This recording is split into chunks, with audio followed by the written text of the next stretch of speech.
Good morning, everyone. My name is Laura Hoydick. I'm the mayor of Stratford, and I'm honored to have all of you come to Stratford today. I'm honored to have the Governor, Ned Lamont, Lieutenant Governor Susan Bysiewicz, Congresswoman DeLauro, Senator Blumenthal, and if I forget my list, Commissioner Giulietti, Catherine RINALDI, Carolyn Decker, Jim Galdea, good friend, Senator Will Haskell,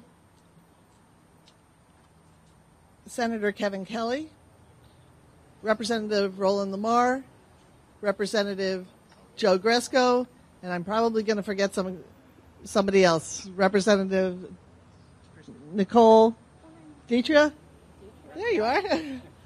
I think I got Gresco. And Representative Kristen McCarthy-Vahey to talk about these exciting enhancements that the governor is going to speak about today. Lieutenant Governor? Mayor Hoydick, thank you so much. I'm so excited to join all of you for this transformational announcement about the future of rail in our beautiful state of Connecticut. Today we are making an exciting announcement about the future of rail on the same day that Metro North restores 8 trains to the New Haven line in response to greater commuter demand. Connecticut is coming back from COVID-19. Commuters are returning to the rails. Families are exploring our beautiful state. As a matter of fact, the governor and I were in Norwalk at the Maritime Aquarium, and they were saying that they are getting record numbers of visitors. And families are betting on Connecticut and coming here by the thousands to move to our great state. So it's critical that we continue this momentum by investing in world-class rail service. Time for CT moves us in that direction. Improving our rail service is common sense. It's environmentally sustainable. It's a catalyst for economic development and job growth, and it will bring enhanced service to historically underserved areas.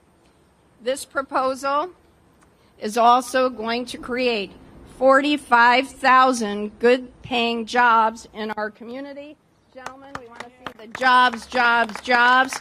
Our building trades are here. We're so excited for them. And our governor, Ned Lamont, has been a fierce advocate for faster, high-quality rail service and transportation infrastructure rebuilding. This bold plan is going to bring real results to the people of Connecticut. It's not pie in the sky. It's not another study. It is time savings initiated that will already speed up our trains within the next year and save time for families and Connecticut commuters. So I want to thank our Legislative Transportation Committee co-chairs, Representative Lamar and Senator Haskell, for their advocacy. And I want to thank our fairy godfather of federal funding, Senator Richard Blumenthal, and our fairy godmother of federal funding, Rosa DeLauro, who are bringing billions of dollars to the state of Connecticut. We want to thank them for their tireless advocacy in Washington, because it has made a huge difference for our state, and it will continue to make a huge difference for our transportation system. And now I am very honored to turn this over to our incredible Transportation Commissioner, Joe Giulietti. Joe.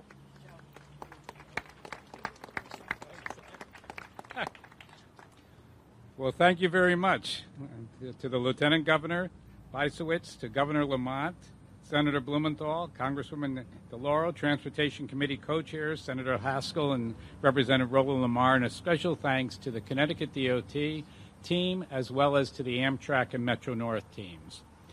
So thank you, everyone, for being here, because when Governor Lamont appointed me, and you just heard the Lieutenant Governor mention about getting trains to New York faster. It was the first thing he brought up, the first conversation we had. We've got to work doing the research, the analysis, and developing plans. And that's why we're here today. We're here to share this plan built on 3 pillars: service, infrastructure, and fleet investment. There are numerous pieces to this puzzle, and they're all necessary to bring the governor's vision to a realization. It's time for Connecticut.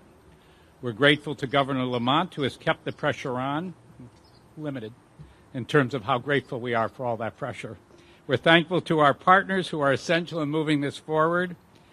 We need you in total partnership: Amtrak, Metro-North, labor, and the construction industry, along with the Federal Railroad Administration and state and federal delegations, because even in this past year, our partnership with Metro-North and Amtrak has led to where our congressional delegation got us additional funding for bridges that were out here that were in dire need of repair, and they've kept us going, and they kept us going all the way through COVID with CARES funding that allowed us to keep our operations going, and we couldn't carry this out without our federal partners. Governor Lamont's vision to have faster trains in Connecticut was not only forward-thinking, but also vital and equitable, because rail is one of the most efficient connectors to Connecticut and New York families and businesses, and we learned how to make it better, faster, more modern, and technologically up-to-date. So while it was Governor Lamont's charge for me to improve travel times, we had to figure out how in doing so, and we learned that we could achieve time savings on the rail line of up to 25 minutes. Some of this how is already in the works. Happening now are infrastructure improvements such as straightening track curves, improving movable bridges, creating sidings for trains so that they don't have to wait for others. And knowing the infrastructure brings us to another piece of the puzzle that the Lieutenant Governor mentioned: 45,000 jobs. We're bringing more jobs to Connecticut, we're strengthening the economy, improving travel times, and we need your support. The time for Connecticut will require a capital investment of $8 to $10 billion over 15 years. We will look to every program that exists today. We've always been successful, and the federal government has acknowledged that when additional funds were available, they made them available to us because we could deliver, and we have every single year. And we will not stop until we get the support and the funding that we need. So it's time to act on behalf of the residents of Connecticut. There is no question we have a lot of work to do, and we can't be able to do it without our partners. So Washington is an important piece of the funding puzzle. We can't rebuild Connecticut infrastructure without a federal infrastructure bill, and we can't improve Connecticut's rails without federal partners. So I want to applaud the governor and our elected leaders for their commitment to innovate transportation solutions in the region and the state. I am optimistic, and this past year we learned so much and saw new possibilities with having the right technology, the right partners, and the right plan. So the time is right for Connecticut for the 21st century. The benefits will have a significant social, equitable, and economic impact, and investment in innovation and technology. And let's not forget the governor also came up with a plan that we would have free buses on the weekends between Memorial Day and Labor Day. All right, again, to go and encourage the growth you hear for our state infrastructure and our state museums and our state parks. So before I go, I'll say stay tuned. What you're seeing now is just one piece of an entire plan for the Northeast Corridor being developed with our sister states and partners. There's more for the region to come. Thank you. Commissioner, thank you so much. And now it's my pleasure to introduce Catherine Rinaldi. She is the president of MTA Metro-North Railroad. Catherine.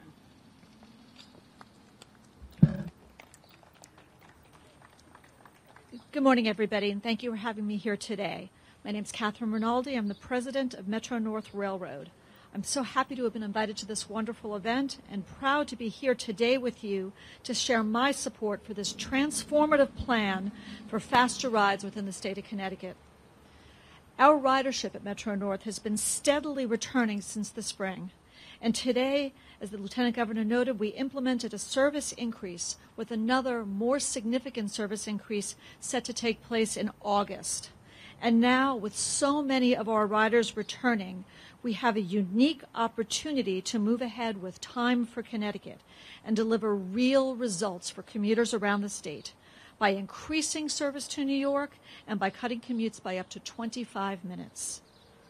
Public transportation is the lifeblood of our economy, and we at the MTA and at Metro North support improved intercity and commuter rail service for the benefit of all Connecticut residents.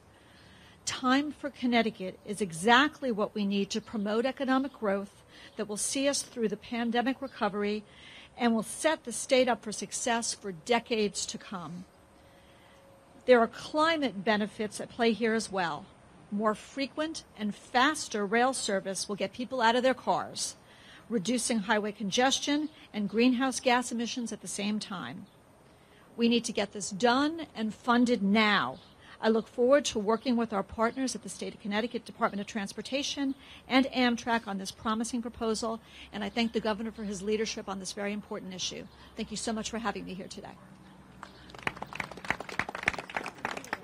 Thank you so much. It's my pleasure to introduce Caroline Decker, Amtrak Vice President, Northeast Corridor Service Line. Caroline. Thank you. Excellent. Thank you, and good morning, everyone. I took the train up this morning from Washington, D.C. I am proof that there are so many better ways to travel than getting in the car or getting in a plane. And what we're talking about today is, pun intended, we are on the right track. We want to thank everyone here for inviting Amtrak, who is working in amazing partnership with the state of Connecticut to advance these important transformative programs and projects to the congressional delegation. I will repeat it. It bears repeating. Congresswoman DeLauro, Senator Blumenthal, the federal funding that you provide for these vital asset replacements are essential. The bridges, when we talk about Connecticut Bridge, Walk Bridge, they are essential and they're costly, but we've got to do it. And working with federal partners at the FRA, we know that it is doable and viable. And in closing, I simply want to say that Amtrak is ready to work hand in glove with Connecticut. We know there are so many opportunities to improve the trip times between important communities in Connecticut and New York and North, and we're going to do everything we can. Train travel is the most energy efficient mode of transportation.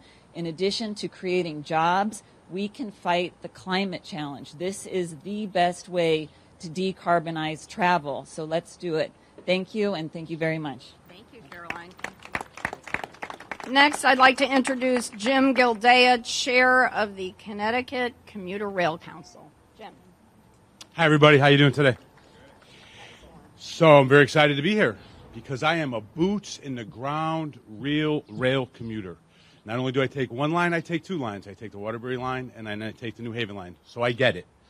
And as a real commuter and as a rail advocate on the Connecticut Commuter Rail Council, I feel like I speak with real credibility when I tell you that other than safety, the single most important thing to the everyday commuter is spending less time on the train. Simply put, we do not want to be on the train more than we need to. We want to leave our houses later. We want to get home to our families quicker. We want to improve our quality of life, and this plan does that. Thank you. I was recently struck by something that the governor said, and it stayed with me. And he said, it's always a struggle to get Connecticut to pay for transportation. Everybody wants to stand with me on the bridge, but no one wants to pay for it. And that stuck with me. So I would like to say to those elected officials who have a say in the funding, do more than stand on the bridge, help fund this plan. The commuters who drive this economy deserve that, and the state of Connecticut needs it. Thank you very much. Okay, Jim, tell us how you really feel. All right. It's my pleasure to introduce Roland Lamar. Roland is the co-chair of the House Transportation Committee. Thank you so much, everyone, for coming out today. Before I get started, I want to thank a lot of my friends in the building trades that I see in back here who've been standing with us for almost a decade as we've been fighting for continued investments in Connecticut's transportation infrastructure. And I want to thank the bold leadership of Governor Lamont, who on his first day in office put the gauntlet down and said, how do we get to New York faster? How do we get these trains moving? How do we get people out of their cars and into the city? How do we take advantage of this incredible asset that we have? And, of course, I have to thank Senator Blumenthal and my congressperson, who's, I think, undeniably the best leader that I could ever imagine having in the moment that we're in, Congresswoman Rosa DeLauro, who I think has set a pretty bold agenda for us and who refuses to miss moments. And that's what we have. We have a moment right now where we seize the future. We say Connecticut's investing in our people, in our location. We're taking advantage of this opportunity, and we're going to move forward. We either have this opportunity that we seize or we regret forever. And I know with the leadership that we have, both in the governor's office and our federal partners, we will not miss this opportunity. We will take advantage of the opportunity that we have. We will seize the moment. We will get travel times down by 25 minutes. We will make the investments in our communities that will have more and more people choosing Connecticut for the next generation. And I couldn't be more proud and more thrilled to be here with everyone on this team to get this job done. So thank you, everyone. Thank you so much, Representative Lamar. Now it's my pleasure to introduce Senator Will Haskell, the Senate co-chair of the Transportation Committee. Will. Thank you so much, Lieutenant Governor. There are a million elected officials I'd like to thank, but let me just very briefly say how grateful I am to my friends and my colleagues in the Senate, George Cabrera and Kevin Kelly, for hosting us in their beautiful district today. I'm so excited to be here alongside them to express my support for this truly transformative plan. By the way, thank you for the increased service. I took the train here this morning. It was fast, it was convenient, and I hope everyone has downloaded the new Metro North app. It tells you which car actually has the most seating capacity. So there are already improvements happening every single day to Metro North. You know, I really love what Jim said, a steadfast advocate for the commuters every day, and I love the name of this plan, Time for Connecticut. What could be more valuable for us to give to our constituents than time? You read on a press release that this investment, just in the short term, will save 10 minutes. 25 minutes in the long term, but 10 minutes in the short term. 10 minutes might not seem like a lot, but you start to add it up. You think that the average commuter takes 262 trips every year. 10 minutes both ways adds up to 5,240 minutes. I can't think about what that means exactly, but then I can start to conceptualize 87 hours a year. And I can really conceptualize 3.5 days. That's what we're giving back to our constituents. 3.5 days. That's more time for Connecticut residents to get to work and impress their colleagues and their supervisors. More importantly, it's more time for them to get home and have dinner with their spouse. It's more time for them to get home and tuck their kids into bed at night. It's more time for Connecticut. And it's time for Connecticut to recognize that, as our friends at Amtrak said, investments in rail are investments in cleaner air and cleaner water. It's time to recognize that we can't just complain about businesses and residents not coming to Connecticut, but we have to roll up our sleeves and be a part of the solution. And part of that solution must involve bringing our roads and our rails into the 21st century. So I'm so excited to support this plan. It's long past time for Connecticut to invest in our Metro North Railroad. And I'll just close by saying that on my desk in the Senate, my colleagues have heard me say this before, I keep a Metro North timetable from 1970. And I show anybody who will look at it that the train has gotten slower since then, not faster. By every metric, we're moving in the wrong direction. But that stops now, it stops today, and it stops largely thanks to the leadership of Governor Ned Lamont, who's been focused on this since he first entered office, who hired a commissioner of transportation who's been laser focused on rail, who built an amazing team. Where's Garrett Ucolito? Is he unbelievable advocate for rails? None of this would be possible without Deputy Commissioner Ucolito. I'm so grateful to the Lamont administration for making this a priority. Thank you all. And now it's my pleasure to introduce our United States Senator Richard Blumenthal. Thank you. Thank you all for being here. A great thanks to Governor Lamont for his vision and his leadership. Thanks to all of my colleagues in our delegation. We are united. Rail is a mission for us, but a special thanks to my wonderful colleague. I'm proud to be the fairy godfather, but godmothers are more important. And I want to thank the folks who have been working on the rail over this last year and a half, the folks who make these trains run, who maintain the tracks, the conductors, the ticket takers, everyone who's been on the front lines. I don't know whether you're here today, but thank you for the great work you've been doing. And thanks to the workers who are going to make Time for Connecticut a reality, the trades workers, and maybe equally important to the unions who represent them and who make them strong and make us strong as a state. This plan has legs, or should I say it has tracks. It is realistic. It's rooted in reality. It's doable. That's one of its great strengths. Let's face some uncomfortable truths. How many of you drove over the weekend? What was the traffic like? Intolerable. It was intolerable, bumper to bumper. I was all around the state on Saturday and Sunday, and it took me twice as long to get anywhere than it has before. People are coming out. But here's the first uncomfortable truth. Ridership is only 1/3 of what it was pre-pandemic. That's a hard fact. Number two, it takes about 2 hours to get from this train station to Grand Central. That is 20 minutes slower than 10 years ago. Riders are not coming back unless we make trains faster. That's uncomfortable truth number three. Riders are not coming back to Metro North or to Amtrak unless we make trains faster. Now, rail has been a mission for me, and particularly rail safety. We now have PTC on these trains, which makes them safer. Now we can make them faster. Speed and safety go together. The FRA can remove the speed limits overnight. And we can make trains faster by straightening the tracks, by modernizing signals, by buying better cars, by making sure that reliability, safety, and speed go together. It's about tracks, trains, speedier, and timetables.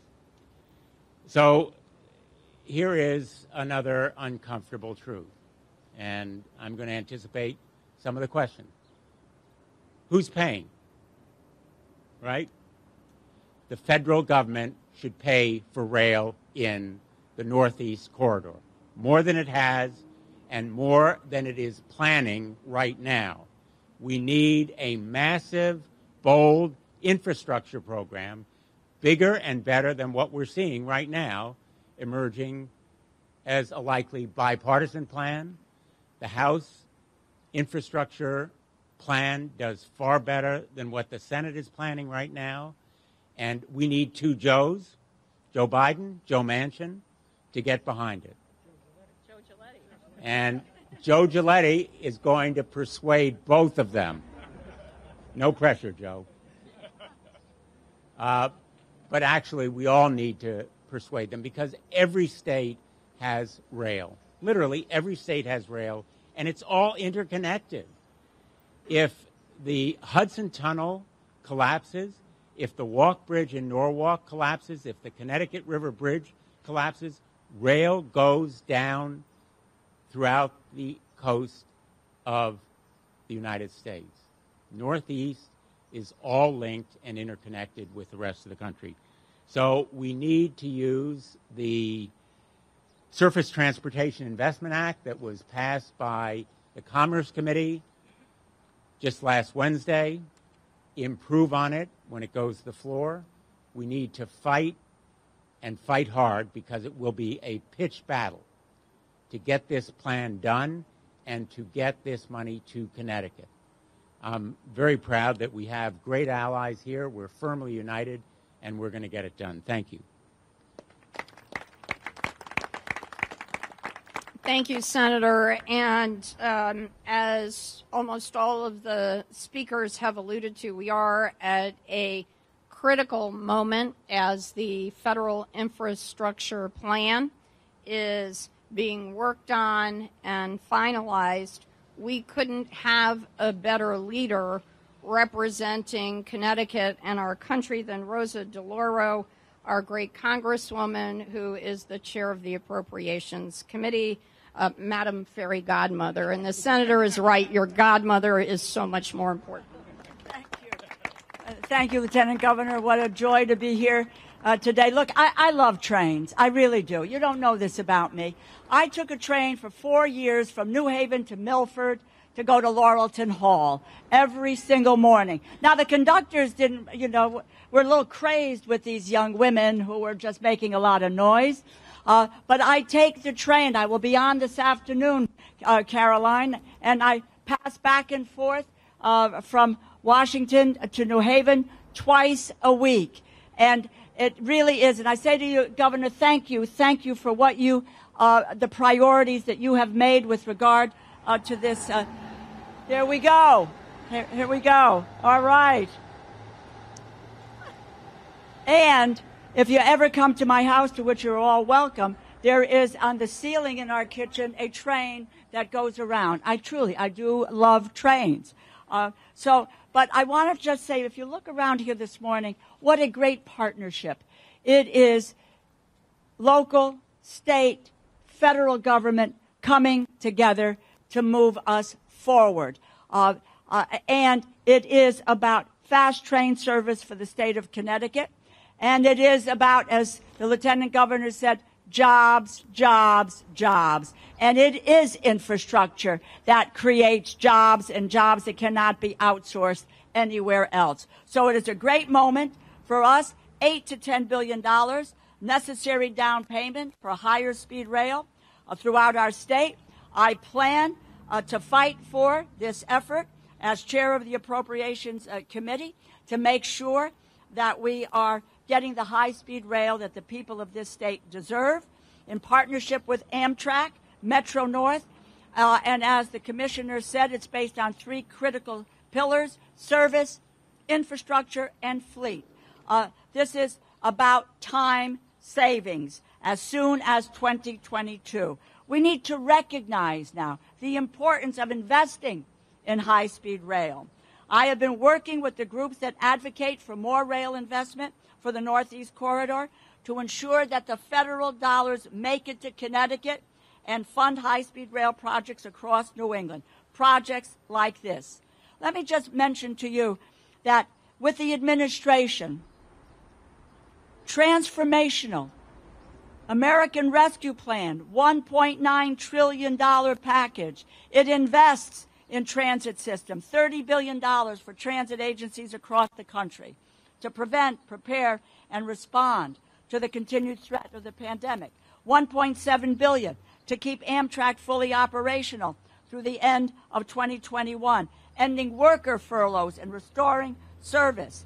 If you take a look at the multiple efforts in which we have moved since January, the CARES package, including $1.8 billion for rail, December in the omnibus, $1 billion, the American Rescue Plan, the American Jobs Plan, and yes, the House bill is better than what the bipartisan bill is going to come forward with, but we will have an infrastructure package which will include rail. And I might add that the president is apparently going to make some sort of a statement today. Those negotiations have been ongoing. But let's not just leave it there.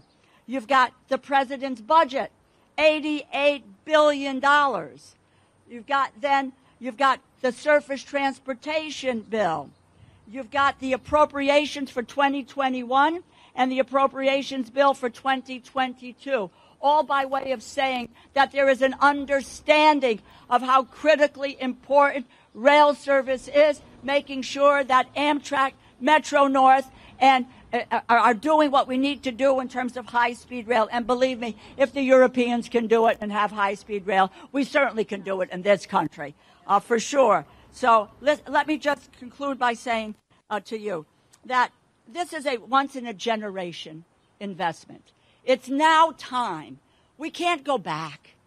We don't go back. Let's look at this moment as the opportunity to build the architecture for the future. This is the architecture for the future. And we need to have as transportation's key principles, safety as the foundation for everything that we do, economic strength, creating good-paying jobs, equitable access to opportunity, resilience and addressing climate change, and transformative infrastructure. Thank you so much. It's just a joy to be here today to facilitate today's discussion. We will build that architecture for the future. We have the leadership in the governor, we have the leadership in the State House with all who are represented, and we have the leadership at the local level. Thank you very, very much.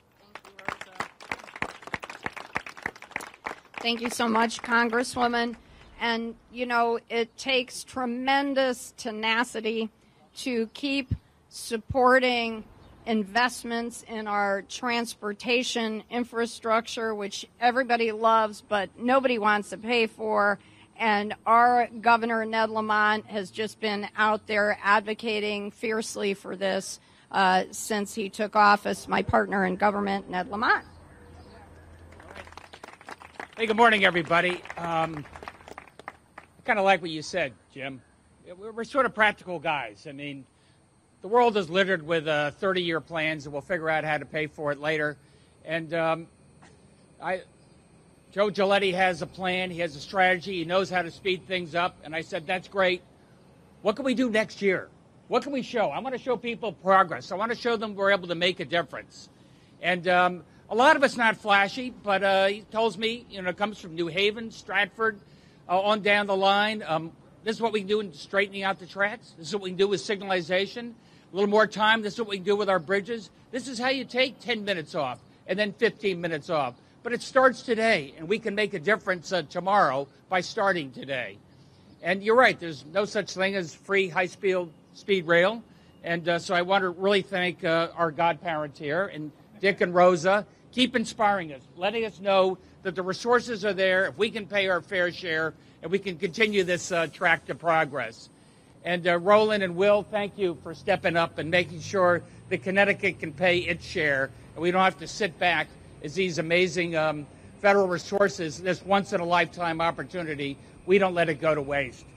And this is important on so many fronts. It's important to the guys doing the work right here. These are tens of thousands of really good-paying union jobs. That's what Connecticut can do. We're ready to hit the ground running. They're ready to get to work. And let's not waste this opportunity. It's incredibly important in terms of the environment and what we can do. If we can get just some of those people out of their cars, get some of those trucks off the road, what an amazing difference that means in terms of your on the highways, and what a difference that means in terms of the environment. What a difference that means to people who maybe live along the rail, suffer from a little bit of asthma. It can make an extraordinary difference there. And finally, what it means just in terms of economic growth, development, and opportunity. Look, we're not a pass-through state. We discovered especially over this last year, people love Connecticut. They want to move Connecticut. They want to stay in Connecticut. And now they don't have to go to New York or Stamford or Hartford every day. Maybe it's a different lifestyle. But it doesn't mean you don't have to make it easier for them to be able to get around. And that's what we're able to do. Imagine, as Will said, what 10 minutes a day means in terms of being able to get that done. Look, the rest of the country's got about 93% of their economy back from where they were pre-COVID. Connecticut's got about 98% of our economy back. We're making extraordinary progress, but we're not going to continue to make that progress unless we put people to work, speeding up our rail system right here, New Haven to Stratford, down to Stamford, an extraordinary difference that makes in terms of opportunity for everybody. And finally, this is real. This is happening. You're going to see a difference within a year. You know, I'm from Connecticut, but the show me state has some meaning to me, and I think you're going to see that difference. And Joe and Garrett, you're on notice. Let's see the difference. Thanks, everybody. Great. Thanks, Doug. All right. Well, we're so happy to have so many of our media partners here, and we got all of these experts. So do we have any questions? What are we going to see next year? Rosa talked about 2022, the governor. So go ahead, Joe. You're going to see at least 10 minutes next year, okay? We're going to be able to start running some express trains that are going to take out 10 minutes of travel time, and that will be real, and it'll start next year. And beyond that, it's going to go in segment by segment. You know, what you've heard here today is that there's been a lot in terms of deferred maintenance, okay, and deferred capital programs. But since the governor has come in, we've been investing. We never stopped all the way through the pandemic. We kept construction going. We got the catenary job completed. So right now, the New Canaan line, no longer will you have that sagging catenary wire that we suffered with forever in the beginning, and it took us so many years to go and get that done. So aside from what we've already accomplished there, what you're going to start seeing is the first impetus of faster trains going into New York. Signalization improvements? It's a combination of signalization improvements, the PTC going in, being able to alleviate some of the slowdowns that have historically been there. Railroad has been saturated with slowdowns that were out there. We've been able to clean up those slowdowns, and on top of that, what we're doing now is we've looked at all the drawbridges and all the fixed bridges, and we've looked at whether or not we can ballast deck them, and which allows us to increase some of the speeds. We've looked at increasing the speeds on the drawbridges, which are limited by miter rails. So we've taken everything in. We've gone inch by inch over this railroad. So the plan you see in front of you is extremely practical and well laid out. It's more than a vision. It goes right into a plan on the work that's coming forward. Thank you. Joe, what about the branch lines? What's in store for them? Well, you already heard the New Canaan line is already looking at a tremendous ability to be able to restore from the heat and cold sanctions. You've heard already the governor turned around and wanted to talk about the Waterbury line and the fact that we are now finishing the signalization on that line. It's the last of the lines that did not have signalization in. That signalization will be completed by the end of this year, which will mean that we'll also be able to run additional trains on that line. Okay, the Danbury line, which already has its high-level platforms, we are looking at some of the factors that can go into that, and I don't want to go too far into it because you hold me to each one of these, and you already heard how the governor holds me to each one of these, so let us put them in as each one comes across. Pay attention and watch as we enact each of these announcements. Joe, this 10 minutes for next year, that's even if we don't get the additional funding, that's already paid for, it's already in the pipeline. The best way I would say it is thanks to the relationship we already have with our federal partners and with the state, we've been able to secure the funding to make sure that 10 minutes is happening now. Yes. Will have any effect on tickets for Say the last part again. For ticket prices, will this plan have any effect on ticket prices? Yeah, no, it is on Connecticut, and I would say to you, right now we have not looked into that. Okay, it's something we have to consider as we're looking for how do we go and pay for things going forward. But there is nothing right now that we have discussed in terms of changing that. 10-minute figure in context, is that New Haven and Grand Central? Or? New Haven to Grand Central, but the bulk of it, to be candid with you, the first phase of it is right here in Congresswoman DeLaura's district. We are able to get a lot of the speeds taken out between New Haven and Bridgeport, so that'll be the first impetus on it, but it'll be in the overall from New Haven to Grand Central, you'll save 10 minutes. Can you break down the different funding sources? We've got the state, the federal funding, where the money's coming from specifically? I'm going to tell you, there's a brochure over there that I'd like you to pick up, okay? At the end of the day, the way that we've been able to do things here is when it comes to capital projects, you go after the federal funds on it. In some cases, we've been very fortunate. So if you've been following, you'll note that we got a lot of money from the federal government through the FRA when we were looking at doing our bridges. So it's not a clear, decisive answer on that. In some cases, you get a 90-10 split, where 90% of it comes from the federal government. Some cases we get grants that are 100%. So I would say to you, you have to follow on a case-by-case basis. Thank you.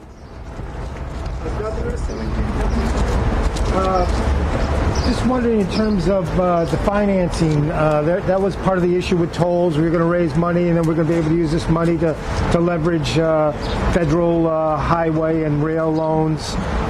You've just gotten the highway user tax. It's going to be, $90 million in a couple of years, supposedly, when it kicks in. Is that going to be sufficient? Are you going to have sufficient sources of state funding to leverage the kind of federal funding that yeah, we can do this first round, Paul. I mean, that's why it was really important. We're going to get $90 million a year in additional resources. We'll be able to leverage that. If our godparents get us a 90-10 match, that makes it a little easier. 80-20, we'll have to slow down a little bit. But we've got the resources in place, Paul, to do that 10 minutes. We ought to have that done in a little over a year. About moving forward, I mean, you're talking about up to $10 billion investment. Where's the state going to come up with their share of that? Are we talking about bonding? Are we talking about more budgeting? Yeah, we would have to bond our, say, 10% share of that $10 billion, that $1 billion. But the $100 million a year, $90 million a year we get from the highway user fee gives us a little bit of flexibility there. Are you concerned at all about the fight in Washington? The president doesn't want the gas tax. Everybody's kind of jockeying for position. Yeah, roles are reversed down there. It's the president doesn't want the gas tax, and some of the Republicans want a user fee to pay for things. That said, look, you talk to Dick and Rosa. I think infrastructure is broadly, we know how important it is. I think that's bipartisan. There's always a squabble about how you pay for it. You guys going to get it done? Just think of it for a moment.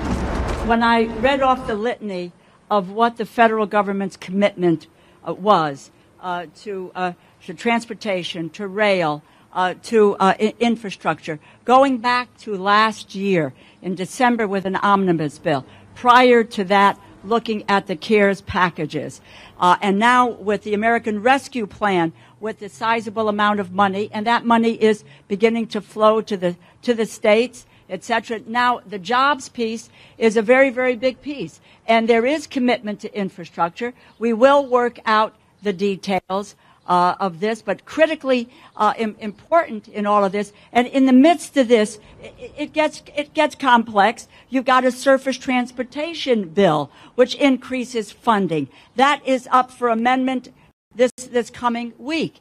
And quite frankly, if we do not get agreement in the short term on where we want to go, we will move on the surface transportation bill, and hopefully we'll go bigger than we were last year. And that has repercussions for the amount of money we will have in the state. As I mentioned to you, there are appropriations bills. Those bills have got to be passed every year. We had a sizable amount for infrastructure and rail in the 2021 bill. We will do the same. We're putting together those bills now.